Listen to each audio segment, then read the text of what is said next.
আসসালামু আলাইকুম রহমতুল্লাহ।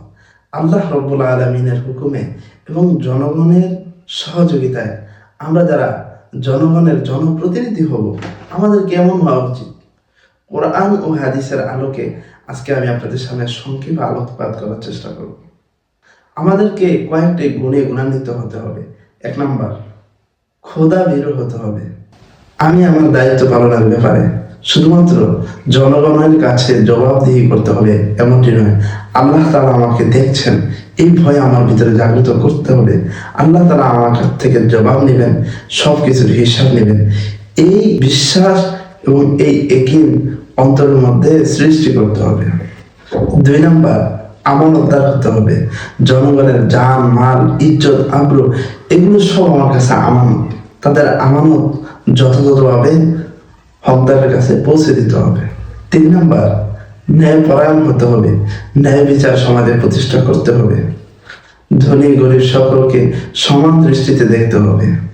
ব্যক্তিগত ও পার্থিব স্বার্থ পরিহার করে জনগণের স্বার্থকে অগ্রাধিকার দিতে হবে। নাম্বার 3, বিচক্ষণ হতে হবে। আপনি যে থানার প্রতিনিধি, সেই থানায় অনেক শিক্ষিত আছে, অনেক গুণীজন আছে, অনেক আলেম ওলামা আছে। আপনি যদি একজন বিচক্ষণ জনপ্রতিনিধি হন, আপনার উচিত হবে আপনার থানার সমস্ত জ্ঞানী গুণী শিক্ষিত এবং আলেম ওলামাদের পরামর্শ নিয়ে আপনার সমাজ বিনির্মাণ করা, আপনার থানা ওয়ার্ড পরিচালনা করা, জনগণের কল্যাণকে সামনে রেখে যে কোনো সিদ্ধান্ত নেওয়া। 5 নাম্বার, নিজে নৈতিক হতে হবে। অনেক জনপ্রতিনিধি দেখা যায় এমপি মন্ত্রী হওয়ার পর বিভিন্ন ধরনের পাপ কাজে জড়িয়ে যায়, তারা আবার সমাজ থেকে পাপ কাজ, অবৈধ কাজ ঢুকতে যায়।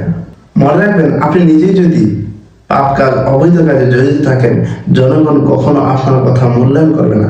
এই কারণে আগে নিজে নৈতিক হতে হবে।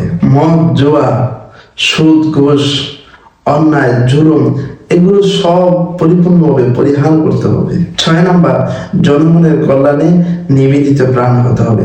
জনগণের স্বার্থকে নিজের স্বার্থের উপরে অগ্রাধিকার দিতে হবে। যদি আমরা এমন শাসক হতে পারি, আমাদের ব্যাপারে রাসূল কারীম সাল্লাল্লাহু আলাইহি ওয়াসাল্লাম ওয়াদা করেছেন যে হাশরের ময়দানে কঠিন মুহূর্তে যখন আরশের ছায়া ছাড়া আর কোনো ছায়া থাকবে না, ঠিক সেই সময় 7 ব্যক্তিকে আল্লাহ তাআলা আরশের ছায়া দান করবেন।